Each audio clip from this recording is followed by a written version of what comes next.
what I'd like to start talking about just for 10 minutes relates to the examples that we are any questions that you have on the project. So what I'd like to do is go through the template and make it real clear what I'm hoping you guys can capture, okay?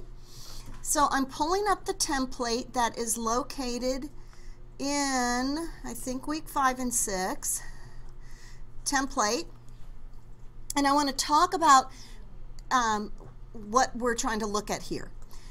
So you should have in the lecture showing the PowerPoint, in the lecture, the PowerPoint slide, the organizational chart at Biltrite.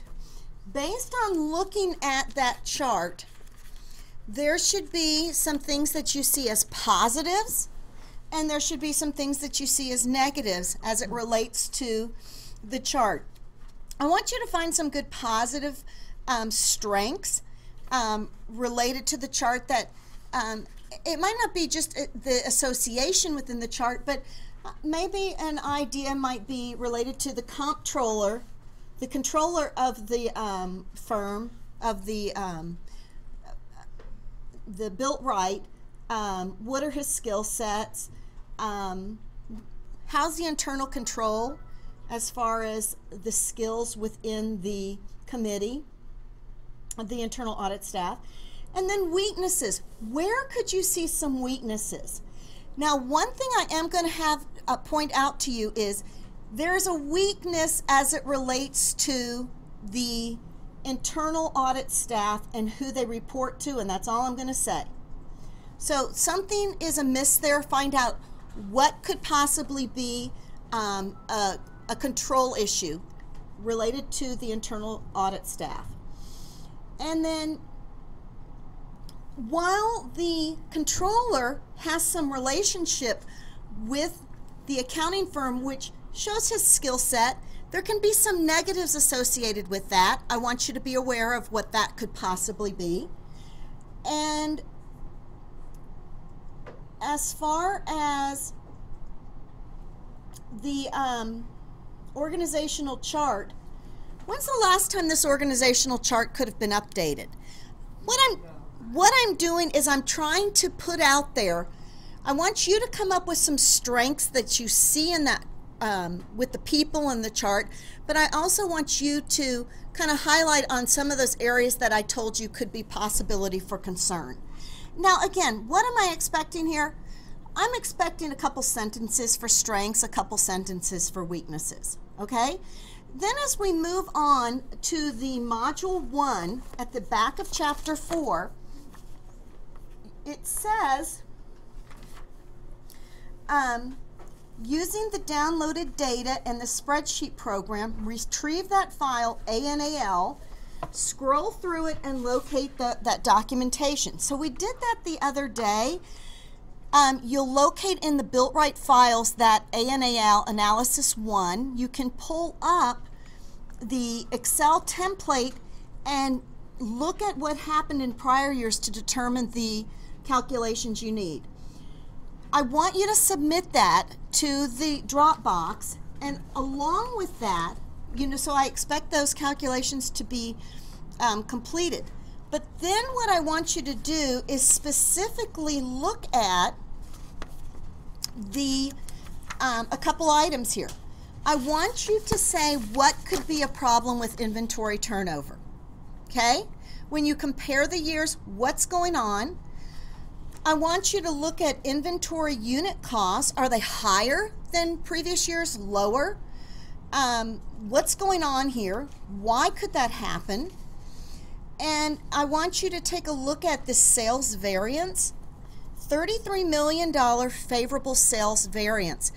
Some people would think that a $33 million sales variance is good. Is it? Is there cause for concern there? Why? Look at that. And then I also want you to take a look at the $4 million gain on disposal of plant assets. Not that there's an issue with that, but as an auditor, would you just look at it and go, $4 million gain, awesome. Or is that a material enough amount that you would take a look at individually? Do you understand where I'm going right now? Okay. Then for number 5, if you look in the book on page 201, excuse me, on 202, it will say, using that information in that analysis,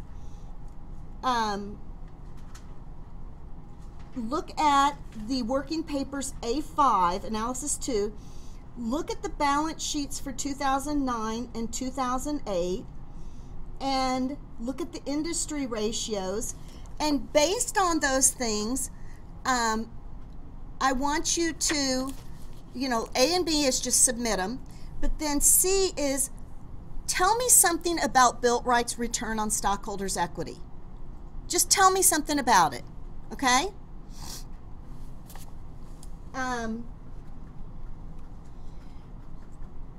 You're going to look at ratios with the industry averages and Biltrite's ratios and the industry averages, and is there anything you can see that's unique or different in that?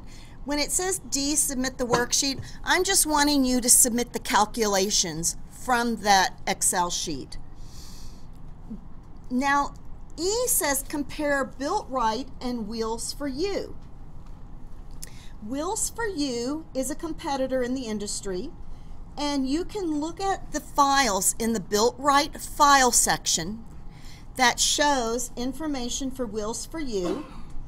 And basically, you're supposed to pull up that Wheels for You and calculate the ratios that you did up here in part B, the current ratio, the quick ratio. Remember how we talked about specifically those?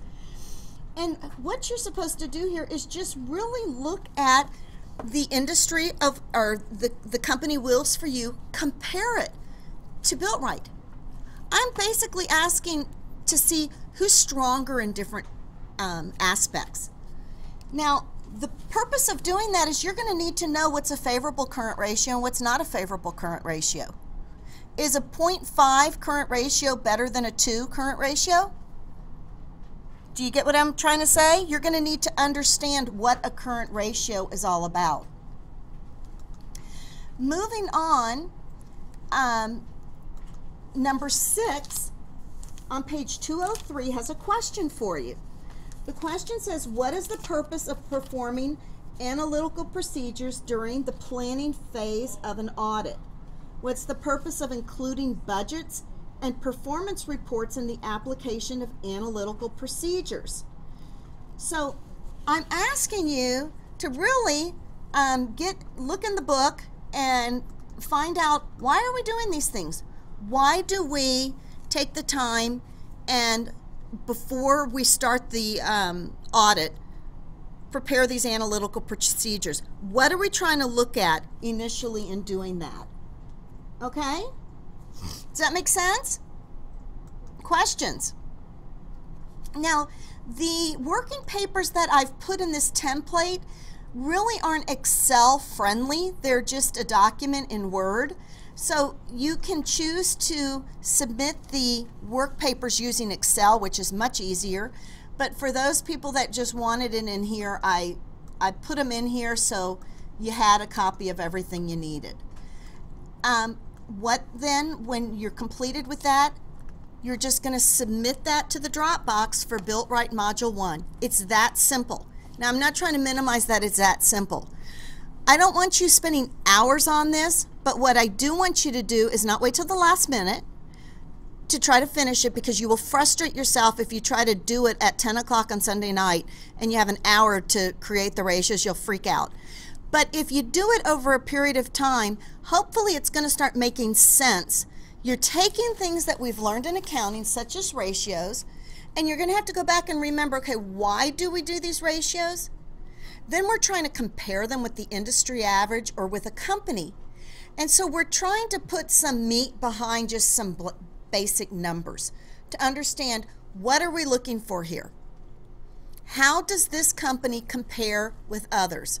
I will tell you that we're going to keep the level of risk high here. We're not going to based on a lot of these ratios, determine, oh, things look really cool and great here. There's some things that are probably off. I don't want to say too much. I want you to know enough to know we're going to start with Biltrite Module 1. We're going to add some of these along the way and, again, work together as much as we can.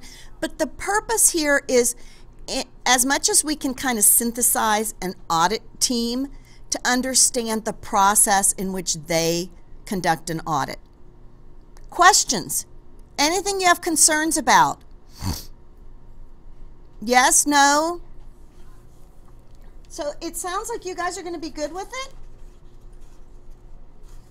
You guys are going to be okay?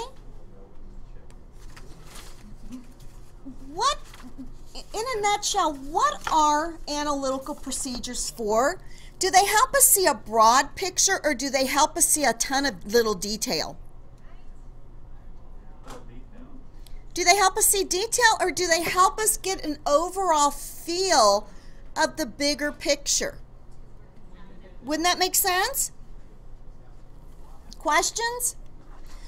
Okay, guys, that's what I anticipate we're going to turn in on Sunday for Biltrite. And again, it's not about having